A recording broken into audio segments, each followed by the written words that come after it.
Hello, back to talking about some political crazy. Forgive me for being not being politically correct. I use a lot of words like that I generally don't even use like even with my friends. I mean I do, but I mean it's just like incredible.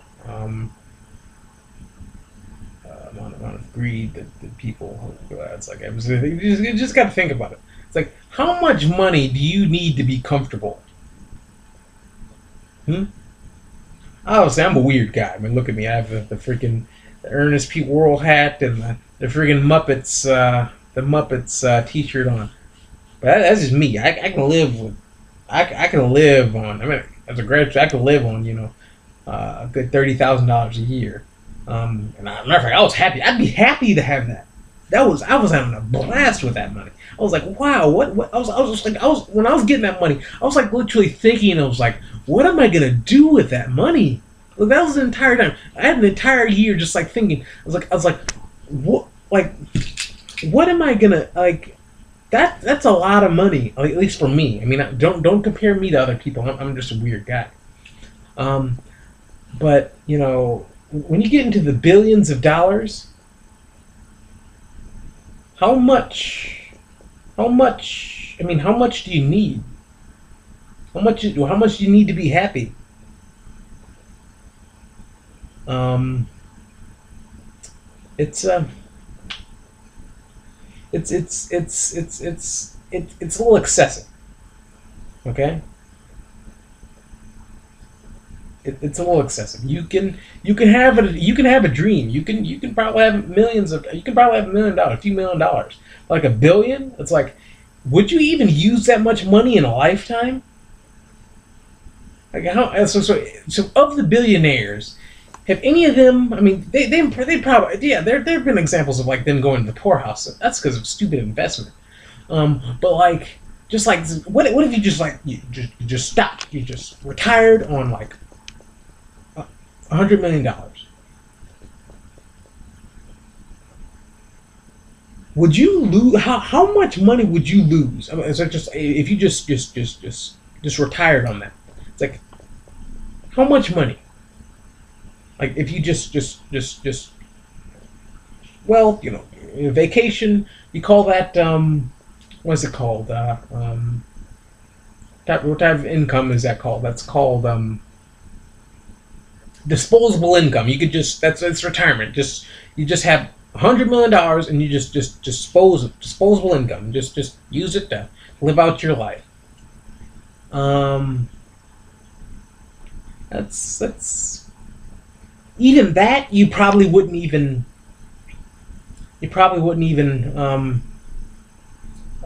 go broke for. Not even close.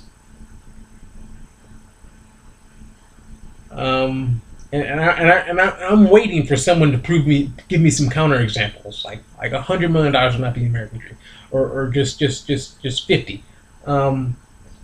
If you were retired right now, you probably would not go broke.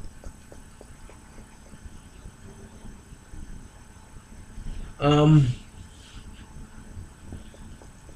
so um, it's there is a dream that people who are in poverty can have a goal and reach for. Let's say $1 million. I don't know the exact number. Who can quantitate a dream? But you can't. I mean, but life. The thing about it is, you know, how much money can you put on the value of a of a life in general, or of the human life? Um, I'd say one person would consider their lives invaluable. I don't know how much yet. So, let's like so two people, 100. Don't talk about that's we're pretty much we'd exhaust wealth in humanity if we were to like count like the number of people who die in poverty. I mean, it would not it wouldn't even be relatable.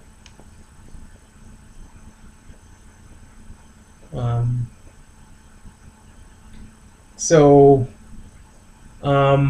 yeah, so obviously, we really need to just reconsider, you know, get back to different like just a different frame of thought. It's like excessive wealth, you know. Just you can have, I mean, you can have wealth, but there is actually a limit to in which it actually hinders. There is. I mean, I just talked about it. There's a limit. It talks about uh, it hinders. It literally kills people. Um, you know. So in the people who are at the bottom are fighting themselves for it. I mean, they're fighting other people at the bottom for it. It they need to be educated so they can see not only how to get there, but see what's doing this to them. Okay, so I want to get back to just our future, environment, energy, stuff like that. That's important. I talk a lot about Iraq and Afghanistan and stuff like that. So the war. Who likes that? It's like Iraq, war in Iraq. Um, Number of our troops we sent there. Also, were many of them people who died. I mean, they definitely the poor go and fight where the rich stay home. Yes, that's true. They're uneducated veterans too. I mean, they're uneducated. I mean, forgive me. They are. They're so and they're fighting uneducated people. But the thing is, we have a little bit more power. Military power. So we're just it just turns out to be a slaughter. Yeah. How many people died? Yeah. So somewhere around 35,000. American troop casualties. Those were our poor who didn't know any better, unfortunately. Um, in some around 100,000 wounded veterans, probably even way more. And the number of civilians who died in Iraq, civilians, innocent people, no different than innocent people in 9/11, the 200,000. There's 100,000 of them died in Iraq. 100,000 innocent civilians died in Iraq. Just to put ourselves in perspective to the global community.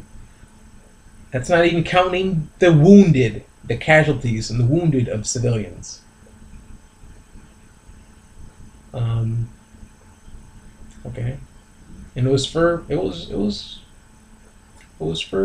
oil expansionists. We needed to secure our energy future. No different than what Michael Moore said. We went there for oil. We got their oil. We were running out. We didn't know what to. Because yes, people were buying oil before us. Before 2000 3. And we just needed a reason to secure our energy future. So we chose the easiest one. And where was most of the oil? The Middle East. Okay, so we didn't know where the oil was, so we didn't know who did have it. So we just took from the people who didn't know any better and couldn't defend themselves. So yeah, it was Iraq. In all honesty, if I were to invade a country and I knew that they couldn't defend themselves, yeah, I'd choose the weaker one, and we did. Yeah, we knew that none of this the and we were in like and it's like us sitting so if I had to like be a military, I was like, oh, In invade a country, why would you invade a country that could actually put up a threat? We want to be like worms. Like, wow, we're great. But yeah, and we went there and we found out that yeah, that military power put up little to no resistance, and it couldn't because it wasn't even there. They gave up hands down. Hands up. It's an awful reference that couldn't be any more true. Yeah. And we know what's happening there. They're being massacred. And yes, there's a reason for that.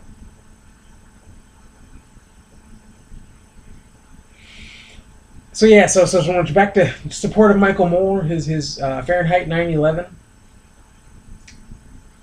Yeah, so if I was a Karl Rove military advisor, yeah, I would tell people, and I wanted oil, and I didn't know how to secure an energy future, I'd go there, and I'd choose the weakest power, and take their oil. Um, yeah, and we found that yeah, they didn't pick up a fight. Unfortunately, yeah, you know, people, a few 100,000 lives are going to make people very unhappy, and they started doing guerrilla tactics. The only way in which people who cannot defend themselves can, and yeah, um, they can't. I mean, and the thing about it is, we can't justify it, and they made sure of that. And what? It's like they're uneducated too. So what are they going to do? They're going to fight. Okay, they're going to fight. And they're going to fight, and they're going to give people a reason to fight under the Quran. Allah, virgins rewarded in the afterlife. Um, but would they know any better? You've seen memes about people who only believe in one book, the Quran versus the Bible. Yeah, if you spend your life from as a kid to now, growing up in a society that's it's been rampaged by just waking up as a kid and it was like to the rolling of tanks rolling through your village and bombs going off and shit like that people can't even comprehend. I can't even comprehend. Have you guys even heard one bomb going off? Let alone being in a war zone for your entire life. You don't understand that yeah, they're tired, they're poor, and they're fighting. You have to put yourself in the mindset of them. They're not some barbaric people who don't understand. Who I mean, barbaric people who don't understand. They're not insurgents that people in the military are just high officials in the military make fun of. And yeah, they're just poor, uneducated people who know nothing else to defend their people who have been dying at higher rates, much higher rates than the United States forces. They defend it by killing, by suicide bombing, IEDs, guerrilla tactics. They're it's yes, Michael Moore was right. Oil, and the thing about it is, the saddest goddamn part about it is, did we even need to do this? Like, I think about it. It's like, what do you do? You think about it. Did we even need to go there, attack another country to secure our energy future? It's like, oh, you drive a car. Yeah, I do drive a car. And yes, it does use oil. It does not use peanut oil. I'm not a freaking crazy liberal. Oil? Yeah, I use it. Okay? But have you heard of this crazy thing called fracking? Developed by some scientist, right?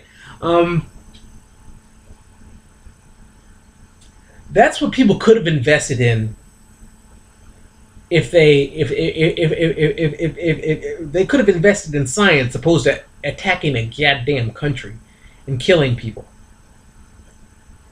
It's showing that if you hinder innovation, if you hinder progress, yeah, you're gonna do stupid stuff like attack people and take lives. They don't.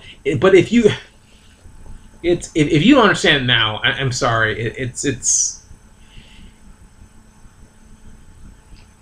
you don't need to be controlling our military. You don't need to be in power, and you do not. You definitely don't need to be a politician. Okay. Oil. Was it worth it?